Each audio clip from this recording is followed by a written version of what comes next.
di ayat 10 itu faqultu astaghfiru rabbakum innahu kana ghaffara. Di lisan Nabi Nuh alaihissalam sudah diajarkan ya sejak eranya Nabi Nuh alaihissalam bahwa orang-orang yang berbuat salah itu ya diingatkan potensinya. Ada rahmat Allah Subhanahu wa taala untuk memperbaiki kesalahannya sehingga menjadi saleh. Ya, ini satu fitrah. Jadi di setiap era itu selalu percikan rahmat Allah itu diberikan kepada setiap hamba yang melalui utusan-utusan Allah. Di era-eranya ada rasul ya, ada nabi, kemudian rasul nabi berhenti ya dengan hadirnya Nabi Muhammad SAW dan wafatnya beliau, selesai era kenabian, selesai era kerasulan, maka semua petunjuk-petunjuk yang telah sempurna itu diteruskan oleh sahabat beliau dari kalangan ulama. Nanti kalangan ulama ini mengajarkan kepada ulama di generasi selanjutnya, tabi'in, tabi'ut tabi'un, sampai kemudian kepada kita. Ya, ini pakemnya sudah ada. Jadi dalam diri kita ini boleh jadi setiap manusia itu kan tidak ada yang suci ya, kecuali para nabi dan rasul yang memiliki sifat maksum, dijaga dari kesalahan. Boleh jadi saya, Anda, kita berbuat satu kesalahan, tapi rahmat Allah menjadikan kita itu mendapatkan fitrah untuk memperbaiki itu. Nah, ini yang nggak dimiliki oleh setan. Setan itu salah ya salah, kan? Salah ya salah. Jadi ketika dia berusaha untuk mendapatkan rahmat Allah pun dengan taubat itu selalu terhambat dengan kesombongannya, istakbar itu. Ya, satu kali ditawari untuk bisa mendapatkan ampunan pun, ya lalu diberikan satu syarat untuk hormat kepada jasadnya Adam pun, kan? Itu tetap kemudian dia abai. Sekali lagi saya ingatkan untuk menekankan bahwa kita ini tercipta sebagai manusia, bukan setan. Ya, sepanjang kita menyadari kita manusia dan berbuat salah, maka aktifkan sinyal taubat itu. Ya, sejak di era sebelumnya, bahkan di era Nabi Adam alaihissalam turun ke muka bumi, kemudian juga berkeluarga, ya risalah-risalah tentang taubat itu selalu kemudian disampaikan. Nah, di era Nabi Nuh alaihissalam, Rasul pertama. Jadi kalau Adam itu Nabi yang pertama, Nuh alaihissalam Rasul yang pertama. Umatnya salah. Maka dengan kasih Allah Subhanahu wa taala diturunkanlah kemudian pengingat. Ya, lewat fitrah kemanusiaan ini. Lewat Nabi Nuh alaihissalam disampaikan, faqultu astaghfiru rabbakum innahu kana ghaffara. Ya, maka aku tegaskan kepada kalian, istaghfiru rabbakum, cepat istighfar, cepat balik lagi. Ambil kalimat-kalimat ampunan, ambil kalimat-kalimat tobat ya dari Allah Subhanahu wa taala, menggunakan Rabb tuh yang telah menciptamu, merawatmu, menyayangimu, mengingatkan. Jadi Rabb itu ada nilai-nilai rububiyah di dalamnya. Ya, ada sifat-sifat rububiyah. Ya, bukan sekedar mencipta, tapi juga merawat, memberikan perhatian, memberikan kebutuhan. Kalau dalam bahasa bebasnya Allah seakan ingin mengatakan, hei, aku kan yang cipta engkau, ya kan? Engkau berbuat salah, aku berikan kesempatan untuk saleh. Aku kirimkan di kalimat taubat, aku berikan kesempatan untuk memperbaiki diri. Kenapa engkau nggak ambil, ya kan? Ya, indah sekali gitu. Ya, aku ciptakan engkau salah, aku berikan jalan saleh. Kenapa ketika aku berikan jembatan untuk memperbaiki diri, engkau tidak ambil? Maka lewat Nabi Nuh alaihissalam, sejak di era kerasulan pertama itu diingatkan. Sampai nanti puncaknya di era Nabi Muhammad sallallahu alaihi wasallam. Faqultu astaghfiru rabbakum innahu kana ghaffara. Kata Nabi Nuh alaihissalam, aku tegaskan, innahu kana ghaffara. Sungguh Allah Subhanahu wa taala itu telah menetapkan pada dirinya bahwa Ia Maha mengampuni seluruh dosa-dosa. Jadi ada ghafir, ya, ada ghaffar, ada ghafur, dan nanti dilekatkan dengan rahim pada puncaknya. Ya. Misalnya di surat Ghafir, di ayat yang ketiga, Ghafirid dzambi wa qabilit taubi, itu menggunakan kata Ghafir. Lalu kalau kita jadikan superlatif, ya, dinaikkan lagi tingkatnya menjadi lebih banyak, terus mengampuni dosa, mengampuni lagi, itu dirubah kalimat dari Ghafir menjadi Ghaffar. Kalau tanpa batas diberikan kemudian sifat yang ketiga yaitu Ghafur. Ya, kalau hamba menyimpulkan apakah memang masih diterima, maka Allah turunkan puncaknya berupa sifat rahmatnya, Rahim. Qul ya ibadiyalladzina asrafu ala anfusihim la taqnatu min rahmatillah. Innallaha yaghfiru dzunuba jami'a. Quran surah ke-39 ayat 53. Balik ke sini. Ya, jadi ini gambaran yang pertama. Sejak di era kenabian turun yang Al-A'raf ayat 23 itu Rabbana zalamna anfusana, kan Nabi Adam alaihissalam mendapatkan kalimat itu. Lalu di era Nabi Nuh alaihissalam sebagai rasul pertama diingatkan juga dengan potensi sifat-sifat kebaikan ini yang menjadikan manusia tertuntun untuk senantiasa berbuat baik. Lalu apa sifat rahmatnya? Ya, jadi kalau kita kembalikan ke konstruksi Al-Baqarah ayat 37, tadi kan saya katakan di awal ya, Allah menegaskan seorang yang taubat ingin merubah dirinya dari salah menjadi saleh, bukan sekedar dituntun oleh Allah, tapi juga dipercikan kasih sayang Allah kepadanya. Rahmat Allah diberikan. Ya, kembali ke Quran surah kedua ayat 37 itu, fatalaqqa Adamu min rabbih kalimatin fataba alaihi innahu huwat tawwabur rahim. Jadi bukan tawwab saja, tapi rahim juga. Bukan sekedar Allah terima taubatnya, tapi kasih sayang Allah pun diberikan kepadanya. Nah, apa di antara jenis kasih sayang yang Allah berikan kepada seorang hamba yang mau taubat? Ya, maka diteruskan ayatnya sampai 12 di sini. Imam Al-Bukhari menyantumkan di sini sampai ayat 12, yursilis samaa 'alaikum midrara wa yumdidkum bi amwalin wa banina wa yaj'al lakum jannatin wa yaj'al lakum anhara. Allahu akbar. Ya, justru di sini teman-teman sekalian, istighfar itu ya permohonan ampun kepada Allah Subhanahu wa taala, ya, permohonan rahmat Allah Subhanahu wa taala, kembali kepada Allah, mengoneksikan diri kita kepada yang Maha Baik. Itu di antara percikannya adalah mendapatkan lapangan kebaikan. Yursilis samaa 'alaikum bidrara. Ya, walaupun Anda mendapatkan kesulitan dalam berkehidupan, bahkan yang sifatnya luas ya secara sosial. Kalaupun tanahnya gersang, ya, kalaupun kemarau berkepanjangan, itu ternyata dengan satu daerah itu, satu desa itu, satu wilayah itu mengoneksikan diri mereka kepada Allah, beristighfar. Ini faedahnya istighfar. Dengan beristighfar kepada Allah, taubat dari maksiat, ternyata bisa mendatangkan rahmat bukan hanya untuk pribadinya, untuk satu wilayah. Ya, ini pelajaran dari Quran. Ya, Allah akan memberikan kesan begini, jangankan bagi setiap personalnya, setiap orangnya. Ya kan? Ada masalah sekampung pun, contohnya kekeringan misalnya, contohnya kemarau, lalu sekampung itu, ya, atau ada orang-orang soleh di situ yang membiasakan taubat kepada Allah, istighfar kepada Allah, mengoneksikan dirinya kepada Allah, ya kan? Itu luar biasa, percikan rahmat Allah. Ya, apa di antaranya? Yursilis sama ya 'alaikum midrara. Allah memerintahkan kepada langit itu untuk menurunkan hujan. Ya, dengan curah yang memberikan maslahat. Kemudian wa yumdidkum bi amwalin wa banina. Ya, lantas kemudian melapangkan kepada engkau urusan hartamu. Ya, bahkan memberkahi engkau dengan keturunan-keturunan yang baik. Jadi Masya Allah, ya, orang tua yang rajin istighfar, suami yang rajin istighfar, itu ternyata bukan sekedar menjadikan ia mendapatkan penerimaan taubat. Dia berhenti dari perbuatan maksiat, usaha-usaha yang tidak baik, dagang yang tidak benar, dengan perbuatan curang, ya, perbuatan menipu, perbuatan-perbuatan yang tidak elok, korupsi, jauhi potensi itu. Disogok dia hindari, diajak korupsi dia jauhi dan sebagainya. Lalu konsisten pada kebaikan dan dia isi dengan istighfar. Astaghfirullahaladzim, astaghfirullahaladzim, Rabbana zalamna anfusana wa illam taghfir lana wa tarhamna lanakunanna minal khasirin. Dia konsisten pada kebaikan itu, wa yumdidkum bi amwal. Allah akan lapangkan dia pada harta-harta yang lebih berkah. Allahu akbar. Ya. Jadi diberikan kelapangan dulu pada dirinya, kemudian diberkahi hartanya, jadi berapapun yang dia dapatkan, Allah berikan berkah padanya. Sehingga dia merasakan kebahagiaan dengan harta itu. Karena ada orang yang merasa seperti kelihatan banyak, tapi tidak menikmatinya. Ya, baik itu boros, baik itu merasa kayaknya banyak tapi nggak kepake. Ya, barang-barang habis beli ini lagi, tapi memuaskan nafsunya saja. Ya, temannya ngajak begini, dia harus terpaksa beli, kadang-kadang ngutang, atau mungkin dia dapatkan sesuatu tapi jalan-jalan yang haram, jalan yang salah. Dia tidak menikmatinya, dan ini yang paling bahaya. Ya, ini yang paling bahaya. Lawan lapang kan sempit. Jadi hartanya kayak banyak, tapi menyempitkan kehidupan rumah tangganya. Ya, hubungan suami istri jadi nggak enak, dengan anak jadi nggak nyaman. Itu ciri keberkahan biasanya. Ya, ciri keberkahan yang tidak didapatkan. Jadi kalau berkah itu dapat, walaupun terlihat kuantitasnya nggak sama dengan orang, dia 100 juta, ini 1 juta, tapi kenikmatannya luar biasa. Ya, di rumah ada kebahagiaan, hubungan menjadi nyaman, apa yang ditata itu bermanfaat, yang dimakan menjadi daging, dari daging itu terkonstruksi menjadi pengetahuan, jadi macam-macam, jadi energi, ya energinya dipakai pada kebaikan. Sebaliknya yang terlihat seperti banyak, kayaknya banyak nih, ya, tapi tidak memberikan kebahagiaan. Di rumah nggak bahagia, tidak memberikan dampak energi positif, ke ibadah jadi malas. Ya, itu ciri pertama kalau harta kurang berkah itu, apalagi tidak berkah, itu pasti menurun kesolehannya, meningkat kesalahannya. Pasti itu.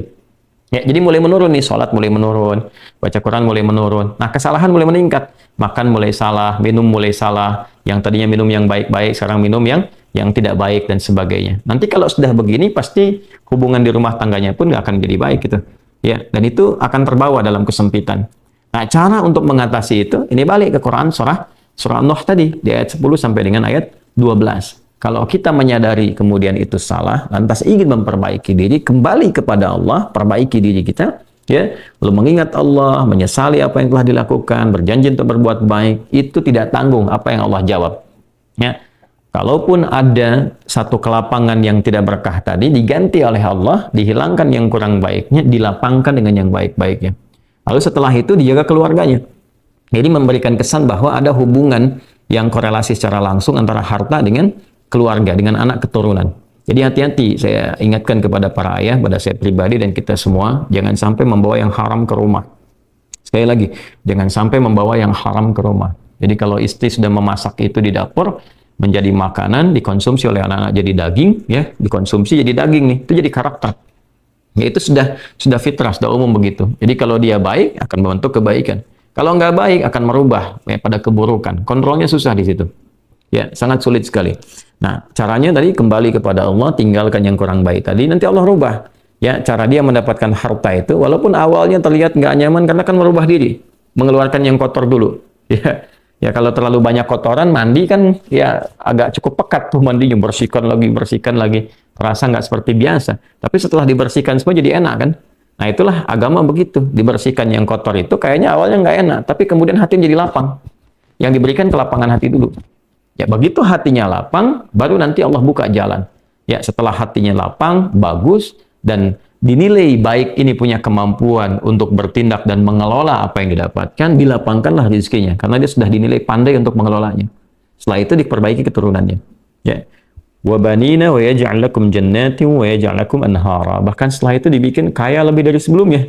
Ya asetnya ditambah lagi, diberikan kenikmatan hidup ya sampai dijaga hingga kembali kepada Allah Subhanahu wa taala. Itu faidah istighfar. Jadi kalau kita biasakan bertekad, berniat memperbaiki diri dari yang salah menjadi baik, itu Allah sudah berikan motivasi. Aku bukan hanya terima taubatmu, tapi aku rubah keadaan hidupmu lebih istimewa, lebih mahal nilainya dibandingkan dengan keadaan sebelumnya yang terlihat seperti fata morgana. Kemudian dikuatkan dengan Quran surah ketiga Ali Imran ayat 135 ya. Di sini disampaikan Allah Subhanahu wa taala berfirman, a'udzubillahi minasyaitonir rajim. Bismillahirrahmanirrahim. Walladzina idza fa'alu fahishatan aw zalamu anfusahum ini dzakarullaha fastaghfaru lidzunubihim. Wa may yaghfiru dzunuba illa Allah wa lam yusirru ala ma fa'alu wa hum ya'lamun. Di highlight di sini di firman Allah Subhanahu wa taala, dzakarullaha fastaghfaru lidzunubihim. Ya, yaitu orang-orang yang mendapatkan rahmat Allah Subhanahu wa taala itu. Jadi ini korelasinya dengan ayat 133. Jadi ayat 133 itu Allah Subhanahu wa taala berjanji bagi orang-orang yang menyegerakan istighfar. Jadi ingat dosa hari ini nih. Sekarang misalnya malam nih, kita ingat ada dosa yang dikerjakan. Lantas ketika ingat itu istighfar. Istighfar minta ampun sama Allah gitu kan. Itu menyegerakan sesuatu tanpa jeda disebut dengan sara'a. Ya, sara'a. Jadi ada sa'a, ada sara'a. Kalau sa'a itu menyegerakan sesuatu dengan persiapan. Ya, makanya besok nih ada Jumatan menggunakan sa'a. Fas'au bukan wasari'u. Ya, ya ayyuhalladzina amanu idza nudiya lis-salati min yaumil jumu'ati fas'au bukan fasari'u. Fas'au itu Quran surah Al-Jumu'ah. Ya, Al-Jumu'ah di ayat yang keberapa? Ayat 9. Kan? Allah menyampaikan fas'au ila dzikrillah. Bersegera, tapi siap-siap dulu. Mandi dulu, pakai wangian dulu dan seterusnya. Tapi kalau dia bersegera cepat, nyaris tanpa jeda, itu menggunakan sarah. Sehingga guru-guru mengatakan bisurah, cepat, nggak usah banyak jedanya, ya kan? Nah, di Ali Imran ayat 133 Allah berfirman, "Wasari'u ila maghfiratin mir rabbikum." Kalau engkau merasa ada salah, bergegas, jangan tunda-tunda. Ya ingat malam ini, jangan tunda besok. Gimana kalau kemudian tengah malam meninggal? Ya, segera istighfari. Nah, orang yang menyegerakan istighfar saat ingat kesalahan, apa yang didapatkan? Wa jannatin arduha as-samawati wal ardu uiddat lil muttaqin. Maka orang ini akan diberi harapan oleh Allah, ya diperkenankan untuk memohon, bahkan ketika pulang disiapkan surga untuknya seluas langit dan bumi. Dan itu bagian dari sifat takwa. Jadi takwa itu bukan sekedar amar ma'ruf. Saat Anda ingat sholat, Anda ingat puasa, ingat baca Quran. Tapi takwa juga ada bagiannya nahi mungkar. Saat Anda ingat salah, lalu Anda taubat. Ya, saat Anda ingat salah, Anda pengen jadi soleh. Saat Anda ingat maksiat, Anda ingin taubat. Itu bagian dari takwa. Nah, bagaimana kemudian cara mengimplementasikan itu semua? Nah, ini poinnya. Ya, walladzina idza fa'alu fahishatan aw zalamu anfusahum dzakarullaha fastaghfaru lidzunubihim. Itu orang-orang. Ini menggunakan sering diterjemahkan dengan orang-orang yang, gitu kan? Walladzina, alladzina disebutkan 1080 kali dalam Al-Qur'an setidaknya. Ya mencakup semua tanpa batas, laki-laki, perempuan, besar, kecil, tua, muda, punya jabatan, tak punya jabatan, semua tanpa kecuali. Artinya semua orang dengan keadaannya berpotensi berbuat salah. Ya, kecuali tadi Nabi dan Rasul yang punya sifat maksum. Ya, Allah jaga dari kesalahan. Kita yang bukan Nabi, bukan Rasul, itu berpotensi salah. Apapun profesinya, apapun jabatannya, apapun tugasnya, berpotensi salah. Ya, pun demikian termasuk saya. Pasti salah, pasti. Nggak ada yang nggak salah. Jadi kalau ada yang mencari kesalahan, misalnya saya pribadi, pasti menemukan. Pasti. Dan percuma mencari kesalahan manusia. Karena pasti ditemukan. Ya. Dan ini catat yang paling penting. Hindari mencari-cari kesalahan itu, karena kita tidak tahu bahwa mungkin ketika seorang divonis salah itu, dia sudah mengistighfari, sudah mentaubatinya. Ini poin besarnya. Hati-hati gitu ya, hati-hati. Karena itu Nabi selalu menganjurkan mencari kebaikan orang, menyebutkan, meneladaninya, alih-alih mencari kesalahan seseorang. Ya kenapa? Karena pasti ditemukan. Tapi yang tidak pasti itu, kita nggak bisa memastikan orang itu sudah taubat atau belum. Yang paling bahaya adalah mencela orang, mencari kesalahan orang, mencaci orang yang sudah dia taubat dan taubatnya diterima orang, diterima Allah Subhanahu wa taala. Hati-hati ya, mencari kesalahan orang, mencela orang, ya kan? Yang dia sudah mentaubati kesalahannya dan taubatnya diterima oleh Allah Subhanahu wa taala. Allahu akbar. Itu azim, itu hati-hati ya. Ya, sesuatu yang besar sekali dosanya di sisi Allah Subhanahu wa taala. Nah, ini kembali ke sini, ketika seseorang dia sadar berbuat salah, dia salah. Alladzina, semua orang potensi salah. Ya, idza fa'alu fahisyah, ketika dia berbuat fahisyah.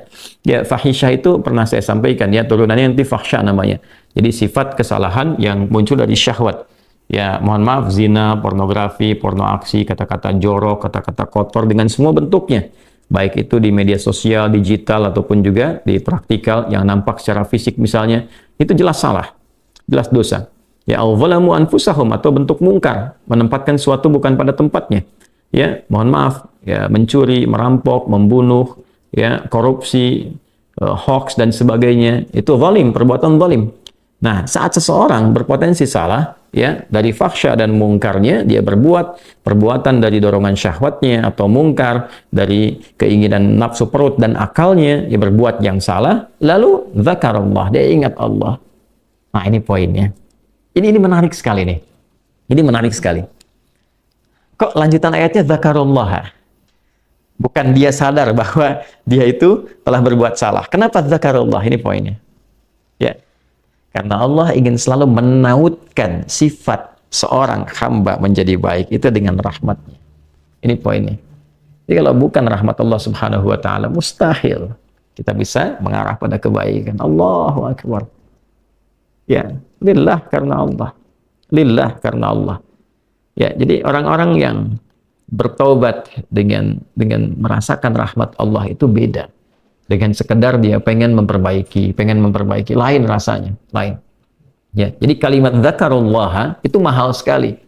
Jadi ingin memberikan dampak kesadaran kepada kita bahwa hey, Allah tuh nggak ninggalkan kamu. Ya, Allah tahu kamu salah, tapi sepanjang nyawa kamu belum sampai ke kerongkongan, kamu diberi potensi untuk tobat. Ayo tobat. Kan sering saya ungkapkan, Firaun saja, Firaunnya dikirimkan 2 nabi, Musa dan Harun. Ya, sebagai keadilan Allah, kasih Allah dan adilnya untuk memberikan hidayah. Ya, sampai titik puncak kan nyawanya di kerongkongan. Cuman sayang kan dia sendiri yang memilih untuk tidak mengambil hidayah itu. Sampai nyawanya di kerongkongan. Sampai tenggelam itu. Nah, itu sudah disampaikan informasinya, kisahnya, jejak sejarahnya sampai sekarang diabadikan supaya seluruh anak cucu Adam itu sadar jangan berbuat yang seperti itu. Ya, sekali lagi hanya setan yang tidak kenal taubat. Zakarullah, dia ingat Allah. Nah, sekarang tinggal kita mempelajari ketika ingat Allah itu apa yang harus dihadirkan. Tadi poinnya. Allah tawarkan kita bukan hanya sekedar jadi baik, rahmat dibuka, kasih sayang dibuka, kelapangan hati dibuka. Ya, makanya saya barangkali juga ingin menekankan materi-materi semacam ini, yaitu penting untuk disampaikan ya kepada saudara-saudari kita barangkali yang sekarang dengan kasih sayang Allah itu ya diisolasi di satu tempat seperti lapas misalnya, lembaga permasyarakatan. Boleh jadi itu kasih Allah untuk diperbaiki sehingga dia konsisten bisa berbuat baik saja di dalam. Ya, terjaga dari perbuatan-perbuatan di luar, dikontrol supaya bisa kembali pada jalan yang baik. Dia bisa di dalam, bisa memperbaiki diri, istighfarnya enak, bisa ngaji, kadang ketemu ke masjid dan sebagainya. Kalau ini dimanfaatkan dengan baik, Allahu Akbar, Allah kasih kelapangan. Ya, walaupun mungkin tinggal di tempat yang sempit, terasa kemudian dibatasi dengan sel-sel, tapi hatinya lapang, itu luas, megah, dan jadi nikmat. Ya, orang butuh waktu untuk menghafal, butuh suasana. Anda punya tempat yang cukup ideal untuk menghafal Quran, memperbaiki diri, dan fikihnya ada kan. Dan Dan sangat jelas sekali kenapa di antara kisahnya Nabi Yusuf alaihissalam ya diizinkan oleh Allah untuk masuk ke dalam ruang itu untuk memberikan sebuah pencerahan sehingga menemukan modelnya. Ini model orang saleh yang mau jadi saleh. Bahkan setelah itu dia keluar dan diangkat jadi pembantunya raja, kan pada masa itu asisten rumah tangganya raja. Naik gitu dari sosok yang salah ya, kemudian dia tobat mengambil petunjuk dari Nabi Yusuf alaihissalam, dia berubah jadi orang hebat setelah itu. Ya, jadi asisten rumah tangganya raja. Itu luar biasa gitu. Ya, tapi yang memilih kemudian untuk jalan-jalan keburukan, tetap bertahan di dalamnya, selesai gitu. Ya, ini tawaran sesuatu yang indah. Ya, bahkan ada juga yang terakhir ini yang paling luar biasa. Orang yang sudah mendapatkan ancaman hukuman, ya sampai kemudian juga mengakhiri kehidupannya, tapi dia mau bertobat. Ya, maka dia bisa mengakhiri kehidupannya itu dengan apa yang telah ditetapkan. Misalnya, kan kita nggak tahu garis takdir itu bagaimana. Ya. Wallahu alam, tiba kemudian manusia memberikan hukuman, tapi Allah dengan kehendaknya merubah itu semua, bisa berubah. Ya, tapi kemudian kalau itu bersamaan dengan takdir yang telah Allah tetapkan, dia menjadi baik. Jadi di Islam itu selalu ada solusi. Selalu ada solusi dan pedomannya mengantarkan pada kebahagiaan. Itu poin tertinggi.